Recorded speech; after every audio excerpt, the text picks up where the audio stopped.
नमस्कार साथियों, आप सभी का स्वागत है आपके अपने यूट्यूब चैनल पढ़ाई की पोथी में। साथियों, उम्मीद करती हूँ कि आप सभी स्वस्थ होंगे, मस्त होंगे, बेहतर होंगे और निरंतर अपनी तैयारी के माध्यम से सफलता का मार्ग प्रशस्त कर रहे होंगे। तो चलिए, ज्योग्राफी की आपकी जो प्रीवियस ईयर क्वेश्चन पेपर की ये श्रृंखला चलाई जा रही है, इसको आगे कंटिन्यू करते हुए हम नेक्स्ट क्वेश्चन को देखते हैं। आज का जो हमारा पहला प्रश्न है वह विषुवत रेखा को 2 बार काटती है। विषुवत रेखा को 2 बार कौन सी नदी काटती है? तो इसका सही आंसर होगा कांगो नदी। विषुवत रेखा को 2 बार काटती है कांगो नदी। नेक्स्ट क्वेश्चन है, कालगुरली और कुलगाड़ी सोने की खान स्थित हैं। तो जो विश्व प्रसिद्ध आपकी कालगुरली और कुलगाड़ी सोने की खाने हैं, यह स्थित है ऑस्ट्रेलिया में। ये कहाँ पर स्थित है? ऑस्ट्रेलिया में। नेक्स्ट क्वेश्चन है, संपूर्ण पृथ्वी पर जल का विस्तार कितना है? तो जो संपूर्ण पृथ्वी पर जल का विस्तार है वह है 3/4 भाग पर। यदि भाग की बात की जाए तो कुल 3/4 भाग पर पृथ्वी पे जल का विस्तार है, और अगर प्रतिशत में पूछा जाए तो 71% भाग पर जल का विस्तार है। नेक्स्ट क्वेश्चन देखेंगे, सार गैसो सागर कहाँ स्थित है?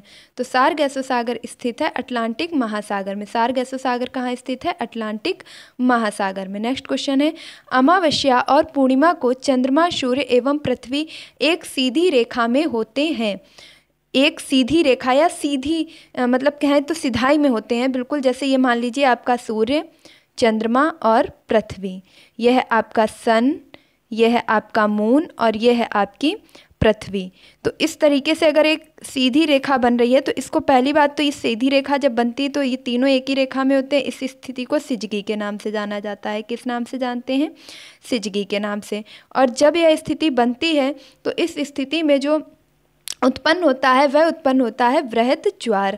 तो जब सूर्य अमावस्या या पूर्णिमा पर सूर्य, पृथ्वी और चंद्रमा तीनों एक सीधी रेखा में होते हैं, सीधे होते हैं, एक सीध में होते हैं, तो वृहत ज्वार उत्पन्न होता है। और इस स्थिति को क्या कहते हैं? तो सिजगी के नाम से जाना जाता है। अगला प्रश्न देखेंगे, वायुमंडल में सर्वाधिक गैस कौन सी पाई जाती है? तो सर्वाधिक गैस वायुमंडल में पाई जाती है नाइट्रोजन।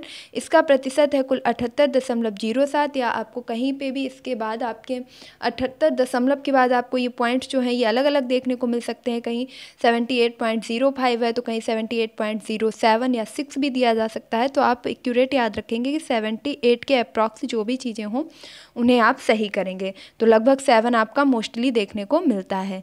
तो वायुमंडल में नाइट्रोजन गैस सर्वाधिक पाई जाती है। अगर पूछा जाए कि दूसरे नंबर पर सर्वाधिक पाई जाने वाली गैस कौन सी है, तो याद रखेंगे O2, यानी कि ऑक्सीजन आपकी दूसरे नंबर पर पाई जाती है। कितनी पाई जाती है? तो लगभग 21% गैस वायुमंडल में ऑक्सीजन की पाई जाती है। अगला प्रश्न देखेंगे, सभी वायुमंडलीय घटनाएं जैसे बादल, आंधी एवं वर्षा कहाँ होती हैं? तो सभी वायुमंडल आधारित जो घटनाएं हैं, वर्षा होना, आंधी आना, तूफान आना, इसके बाद सर्दी, गर्मी, इन सभी जो मौसम परिवर्तन ना, इस सारी घटनाएं जिम्मेदार हैं तो वह क्षोभ मंडल, क्षोभ मंडल में ये सारी घटनाएं घटित होती हैं। इनके लिए जो उत्तरदायी है वह कौन है? तो क्षोभ मंडल।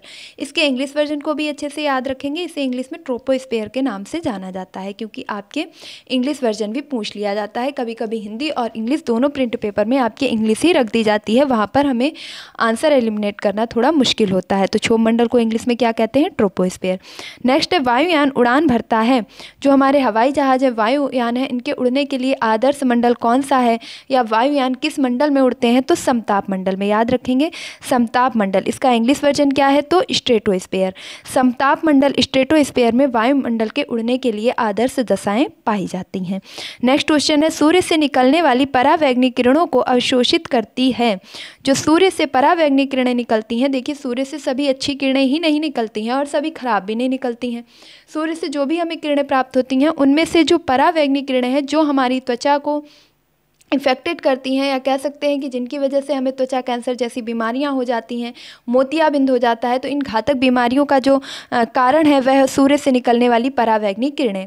जिनसे बचने के लिए भी प्रकृति के द्वारा एक आपके परत निर्धारित की गई, ओजोन परत। ये पाई कहाँ जाती है? तो ओजोन मंडल में पाई जाती है। अब इस ओजोन परत को अगर सही रखा जाता तो ये समस्याएं कभी भी उत्पन्न नहीं होती, लेकिन दुर्भाग्यवश बढ़ते पॉल्यूशन के कारण जो ओजोन परत है उसमें छिद्र हो गया है, और छिद्र के कारण अब जो परावैंगनिक किरणें हैं, सूर्य के प्रकाश से जब हमारी परावैंगनिक किरणें निकलती हैं तो वह मनुष्य के शरीर पर सीधी पड़ती हैं, जिस कारण क्या होता है कि त्वचा कैंसर जैसी बीमारियों को जन्म मिलता है। अगला प्रश्न देखेंगे, संचार उपग्रह स्थित है। तो संचार उपग्रह कहाँ स्थित किए जाते हैं? जितने भी हमारे कह सकते हैं एक प्रकार से उपग्रह लॉन्च किए जाते हैं, जितनी भी चीज़ें हमारी लॉन्चिंग सिस्टम वगैरह होते हैं, तो ये किस मंडल में होते हैं? तो इनके लिए आदर्श है आयन मंडल। आयन मंडल में आपके चुंबकत्व भी पाया जाता है। अगला देखेंगे, प्रशांत महासागर से चीन महासागर की ओर चलने वाली चक्रवात को क्या कहते हैं? तो प्रशांत महासागर से लेकर चीन महासागर की ओर चलने वाली चक्रवाती हवाओं को टाइफून के नाम से जाना जाता है। मोस्ट इंपॉर्टेंट क्वेश्चन था। अगला प्रश्न देखेंगे, किर्गिज जनजाति के बर्फ के मकान क्या कहलाते हैं? किर्गिज जनजाति के रहने के आवास को क्या कहते हैं? क्वेश्चन थोड़ा दोबारा से सुन लीजिएगा। जो किर्गिज जनजाति है वह जिस स्थान पर निवास करती है उनके आवास को किस नाम से जानते हैं? तो युर्त के नाम से। याद रखेंगे, किर्गिज जनजाति के आवास को युर्त के नाम से जानते हैं। वहीं अगर एस्किमो जनजाति की बात की जाए तो एस्किमो जनजाति जो कि अपने मकानों को किस इस प्रकार से बनाती है, इस प्रकार से आपको उनके घर मिलेंगे। ये पूरे बर्फ के गुंबदनुमा आकार के बने हुए घर होते हैं जिनमें आपके एस्किमो जनजाति रहती हैं। कभी कभी प्रश्न ये भी पूछ लिया जाता है कि एस्किमो जनजाति के बने बर्फ के मकान किस आकार के होते हैं? तो गुंबदा आकार के। इस प्रकार से ये गुंबदा आकार के होते हैं।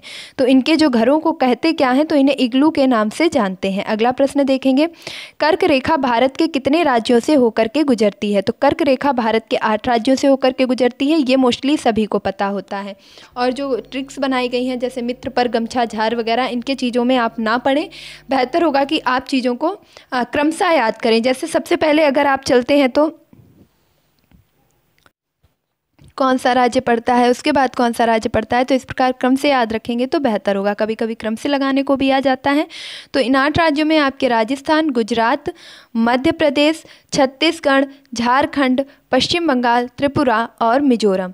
तो कर्क रेखा जो कि भारत के उत्तर से होकर भारत के राज्यों से कितने राज्यों से होकर के गुजरती है? तो 8 राज्यों से। थोड़ा ये भी समझ लीजिएगा कि ये कर्क रेखा कहाँ पर स्थित है। कल के भी वीडियो में मैंने बताया था, आज भी बता देती हूँ कि ये इस प्रकार से आपका ग्लोब बना हुआ है। इसमें बीच वाली रेखा को हम विषुव रेखा के नाम से जानते हैं। इसके ऊपर जो 23.5 डिग्री अक्षांश पर रेखा है इसे कर्क रेखा, और नीचे की रेखा को मकर रेखा के नाम से जानते हैं। नीचे की इस दक्षिणी ध्रुव की रेखा को किस नाम से जानते हैं? तो मकर रेखा के नाम से जानते हैं।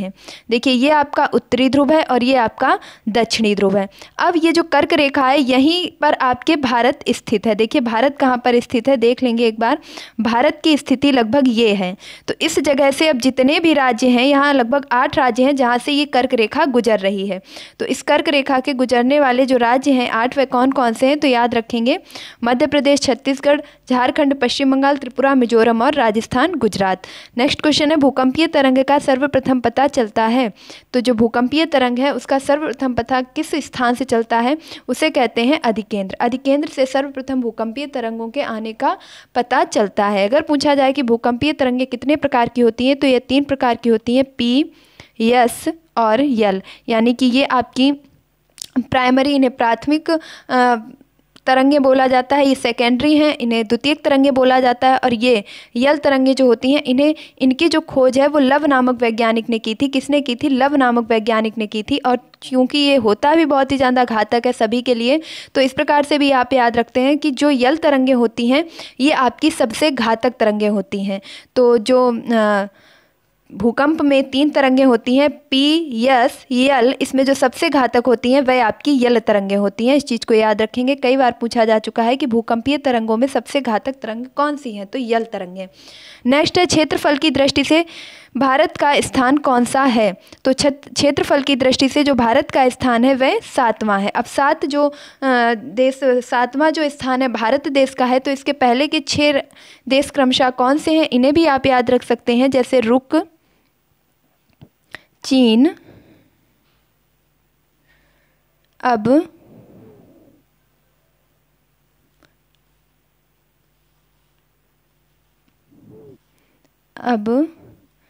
आया भारत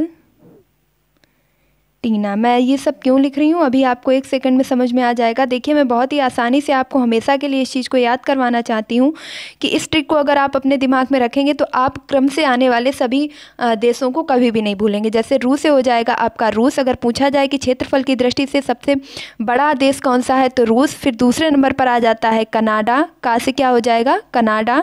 चीन से तो चीन हो ही जाएगा। इसके बाद आ से हो जाएगा अमेरिका और बा से हो जाएगा आपका ब्राज़ील। देखिए, थोड़ा थोड़ा आप खुद भी इसे याद रखने की कोशिश करेंगे।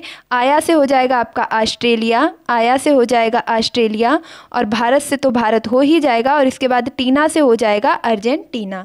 तो इस प्रकार आप पूरी ट्रिक को याद रख पाएंगे। रुक चीन अब आया भारत टीना। रुक चीन अब आया भारत टीना। इस प्रकार 2 से 3 बार बोलेंगे तो आप अच्छे से याद रख पाएंगे। तो क्षेत्रफल की दृष्टि से सबसे बड़ा राज्य कौन सा है? तो क्षेत्रफल की दृष्टि से जो सबसे बड़ा राज्य है वह है रूस, उसके बाद कनाडा, इसके बाद चीन, फिर अमेरिका, ब्राज़ील, ऑस्ट्रेलिया, भारत और अर्जेंटीना। तो इस प्रकार हमने क्रम से सभी देशों के क्षेत्रफल के जो स्थान है उन्हें याद कर लिया है। अब अगला प्रश्न देखेंगे। लक्षद्वीप में कुल संख्या है। लक्षद्वीप में द्वीपों की कुल संख्या कितनी है? तो लक्षद्वीप में जो द्वीपों की संख्या है वह कुल 36 है। कितनी है? 36 है। अगला प्रश्न देखेंगे। बांग्लादेश की सीमा से सटे भारतीय राज्य कौन से हैं? तो बांग्लादेश की सीमा से जो सटे हुए भारतीय राज्य हैं वह मिजोरम, त्रिपुरा, असम, मेघालय और पश्चिम बंगाल। मैं बस इतना ही कहूँगी कि ज्योग्राफी पढ़ने से पहले या किसी भी आप ज्योग्राफी से रिलेटेड या आप इन्वायरमेंट से भी रिलेटेड किसी भी टॉपिक को पढ़ रहे हैं तो सबसे ज़रूरी है कि आपके पास एक मैप होना चाहिए। तो आप अपने स्टडी पॉइंट पर एक मैप अवश्य लगाएं जिससे आपको इन राज्यों की स्थिति के बारे में एक अच्छी समझ डेवलप हो पाएगी और इन चीज़ों को आपको कभी भी रटना नहीं पड़ेगा क्योंकि जो ये प्रश्न है इन्हें रटने की नहीं समझने की ज़रूरत होती है। अगला प्रश्न देखेंगे। बांग्लादेश की सीमा से सटे भारतीय राज्य कौन से हैं? तो देखिए, वही बात फिर से पूछी गई है। तो बांग्लादेश से जो सटे हुए राज्य हैं वह आपके मिजोरम, त्रिपुरा, असम, मेघालय, पश्चिम बंगाल। अब अगर आपसे पूछा जाए कि पाकिस्तान की सीमा से सटे हुए भारतीय राज्य कौन से हैं? तो पाकिस्तान की सीमा से सटे हुए भारतीय राज्य हैं गुजरात, जम्मू कश्मीर, पंजाब और राजस्थान। अगर आपने मैप कभी भी देख रखा है या नहीं अभी तक लगाया है तो अभी भी लगा लीजिएगा और यकीन मानिएगा इस प्रकार के जो प्रश्न बनते हैं कि किस राज्य की स्थिति किस राज्य के सापेक्ष में क्या है, जैसे पूछ लिया जाए कि बांग्लादेश की स्थिति राजस्थान के सापेक्ष क्या है, तो आप कैसे ये डिफाइन कर पाएंगे? इन चीज़ों को कोई रटना नहीं है। इन चीज़ों के लिए बेहतर होगा कि आप एक मैप लगा लें, उसके थ्रू आप राज्यों को देखें कि कौन सा राज्य किस दिशा में स्थित है, कहाँ पर स्थित है, किस राज्य के बाद कौन सा राज्य आता है। तो इन सब चीज़ों से आपके अंदर एक पूरी मैपिंग दिमाग में सेट हो जाएगी जिससे आप ये बनने वाले प्रश्नों को कभी भी गलत नहीं करेंगे। अगला है म्यांमार की सीमा से सटे हुए भारतीय राज्य कौन से हैं? तो अरुणाचल प्रदेश, नागालैंड, मणिपुर और मिजोरम। नेक्स्ट क्वेश्चन है। चीन की सीमा से सटे भारतीय राज्य कौन से हैं? अब चीन आपका जो कि उत्तर में पड़ता है भारत के, तो भारत के उत्तरी हिस्से के जो भी राज्य हैं वे चीन से सटे हुए होंगे, जैसे है हिमाचल प्रदेश, उत्तराखंड, सिक्किम और अरुणाचल प्रदेश। ये सभी आपके पहाड़ी क्षेत्र हैं जिनमें आपका हिमाचल प्रदेश और उत्तराखंड सबसे ज़्यादा पहाड़ी इलाके में पड़ता है। उसके बाद सिक्किम और अरुणाचल प्रदेश ये किससे लगे हुए हैं? तो चीन से लगे हुए हैं। नेक्स्ट क्वेश्चन देखेंगे। गंगा नदी को बांग्लादेश में किस नाम से जाना जाता है? तो गंगा नदी को बांग्लादेश में पद्मा के नाम से जानते हैं और ब्रह्मपुत्र नदी को बांग्लादेश में जमुना के नाम से जाना जाता है। देखिए, आप किसी भी एग्ज़ाम की तैयारी कर रहे हैं like police, SSC, GD, railway, NTPC या टेट, एसटेट, सीटेट, किसी की भी तैयारी कर रहे हैं, ये ज्योग्राफी और आपके इन्वायरमेंट से रिलेटेड ऐसे पोर्शन के क्वेश्चन हैं जो प्रीवियस एग्जाम में पूछे जा चुके हैं। तो इनकी अगर आप प्रैक्टिस करते रहेंगे तो इनसे आपकी तैयारी को एक बेहतर दिशा मिल सकेगी। जो आपने अभी तक पढ़ा है उसे आप अपनी तैयारी के थ्रू और भी ज़्यादा स्ट्रॉन्ग कर सकते हैं ताकि ऑप्शंस आने पर आप बिल्कुल भी कन्फ्यूज ना हो। अगला देखेंगे। जोग या गरसोप्पा जलप्रपात का नया नाम क्या है? तो जोग या गरसोप्पा जलप्रपात का नया नाम कर दिया गया है महात्मा गांधी जलप्रपात। नेक्स्ट क्वेश्चन है। भारत का प्रथम जल विद्युत परियोजना कौन सी है? तो भारत की जो प्रथम जल विद्युत परियोजना है वह है शिव समुद्रम जल विद्युत परियोजना। भारत की प्रथम जल विद्युत परियोजना कौन सी है? तो शिव समुद्रम जल विद्युत परियोजना। कब स्थापित की गई थी? तो 1902 में। यदि पूछा जाए कि ये किस नदी पर स्थापित है तो कावेरी नदी पर। शिव समुद्रम जल परियोजना किस नदी पर है?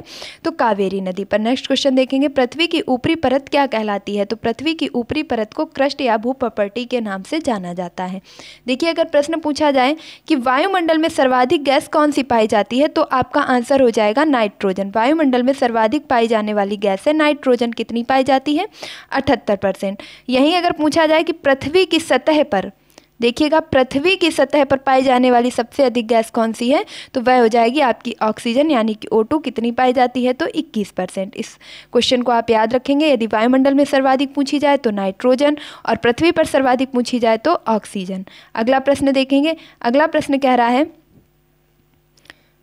उत्तर भारत में शीत ऋतु में वर्षा होती है तो किस कारण होती है, तो उत्तर भारत में जो शीत ऋतु में वर्षा होती है उसका कारण है पश्चिमी विक्षोभ या जेट विमान के कारण। और जो जेट विमान स्ट्रीम है इनसे आपके सर्वाधिक निकलने वाली गैस कौन सी है, तो नाइट्रोजन। ये भी अपने आपके वातावरण पर सर्वाधिक हानिकारक प्रभाव डालती है। अगला प्रश्न देखेंगे। ग्रीष्म ऋतु में चलने वाली तीव्र हवा को पश्चिम बंगाल में क्या कहते हैं, तो ग्रीष्म ऋतु में जो तीव्र हवाएं चलती हैं उनको पश्चिम बंगाल में काल वैसाखी के नाम से जाना जाता है। नेक्स्ट क्वेश्चन है भारत में हरित क्रांति के जनक कौन है, तो भारत में हरित क्रांति के नाम से जाना जाता है डॉक्टर MS स्वामीनाथन को। भारत में हरित क्रांति के जनक कौन है, MS स्वामीनाथन। यदि विश्व स्तर पर इसकी बात की जाए, विश्व स्तर पर, तो याद रखेंगे विश्व स्तर पर है Norman E Borlaug. Norman E Borlaug, Norman E Borlaug विश्व स्तर पर आपके हरित क्रांति के जनक है। दोनों क्वेश्चंस में फर्क है, इसे याद रखेंगे। अगर भारतीय स्तर पर पूछा जाएगा तो डॉक्टर स्वामीनाथन, और यदि पूछा जाए विश्व स्तर पर हरित क्रांति के जनक कौन है, तो नॉर्मन ई बोरलॉग। और हरित क्रांति की शुरुआत भारत में कब हुई थी, तो 1966-67 में। एक प्रश्न और आपसे पूछा जाता है कि हरित क्रांति का सर्वाधिक प्रभाव किस फसल पर पड़ा, तो गेहूं पर। गेहूं पर हरित क्रांति का सर्वाधिक प्रभाव पड़ा। द्वितीय प्रभाव किस पर पड़ा, तो चावल पर पड़ा। हरित क्रांति का संबंध किससे था, तो उन्नतिशील या उन्नत किस्म के बीजों का उत्पादन करना। इसके साथ साथ याद रखेंगे कि जो ये हरित क्रांति शब्द है, ये हरित क्रांति शब्द किसने गढ़ा था, किसने दिया था, इस चीज़ को भी याद रखेंगे, तो विलियम गॉड ने। विलियम गॉड ने। ये वो क्वेश्चन है जो आपके बार बार पूछे जाते हैं और कहीं ना कहीं फिर पूछ लिए जाएंगे। तो हरित क्रांति के जनक कौन है, भारत स्तर पर MS स्वामीनाथन, विश्व स्तर पर Norman E Borlaug.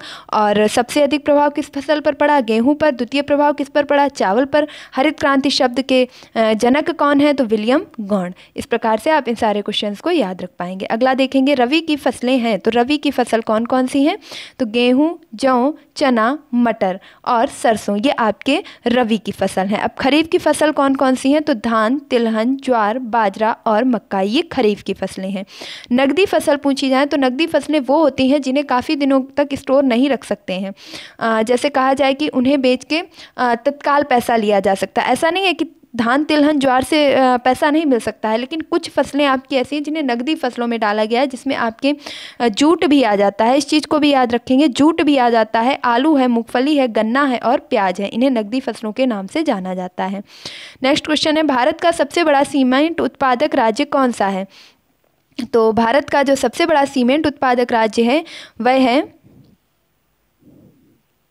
Rajasthan. Rajasthan में सबसे ज़्यादा सीमेंट का उत्पादन किया जाता है। नेक्स्ट क्वेश्चन देखेंगे। अगला प्रश्न है भारत का सबसे बड़ा बंदरगाह कौन सा है, तो भारत का जो सबसे बड़ा बंदरगाह है वह मुंबई बंदरगाह।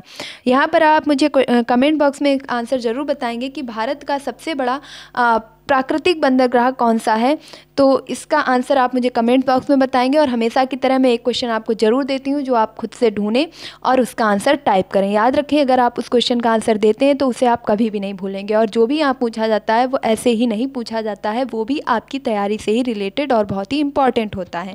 तो सबसे बड़ा प्राकृतिक बंदरगाह कौन सा है, इसका आप आंसर कमेंट बॉक्स में देंगे। भारत का सबसे गहरा बंदरगाह कौन सा है, तो विशाखापट्टनम भारत का सबसे गहरा बंदरगाह है। नेक्स्ट, ज्वालामुखी उद्गार छिद्र क्या कहलाता है, तो ज्वालामुखी जहाँ पर ये ज्वालामुखी जहाँ से उत्पन्न होता है पृथ्वी के जिस स्थान से, देखिए ये यहाँ से आपके पृथ्वी के आंतरिकी अंदर से वहाँ से उद्गार हो रहा है।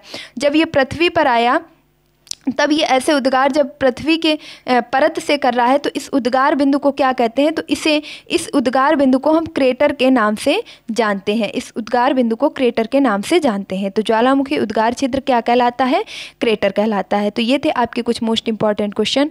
उम्मीद करती हूँ कि आपको ये जो श्रृंखला प्रीवियस ईयर क्वेश्चन की चलाई जा रही है वन लाइनर बहुत ही ज़्यादा पसंद आ रही होगी। तो अगर आपको ये वीडियो थोड़ा सा भी अच्छा लगा है, ये प्रयास थोड़ा सा भी अच्छा लगा है, तो प्लीज़ वीडियो को लाइक और अपने दोस्तों के साथ शेयर, और अगर आप चैनल पर नए हैं तो इसे सब्सक्राइब करना बिल्कुल भी ना भूलें। उम्मीद करती हूँ कि आपने चैनल को अभी तक जरूर सब्सक्राइब कर लिया होगा। मिलती हूँ अपने नेक्स्ट वीडियो में, तब तक के लिए खुश रहिए, मस्त रहिए, पढ़ाई में निरंतरता बनाए रखिए, अपने माता पिता गुरुजनों का सम्मान कीजिए और पढ़ाई की पोथी को सपोर्ट कीजिए। मुझे आपके सपोर्ट की सबसे ज़्यादा ज़रूरत है, तो उम्मीद करती हूँ कि आपने पढ़ाई की पोथी को जरूर सब्सक्राइब कर लिया होगा। धन्यवाद।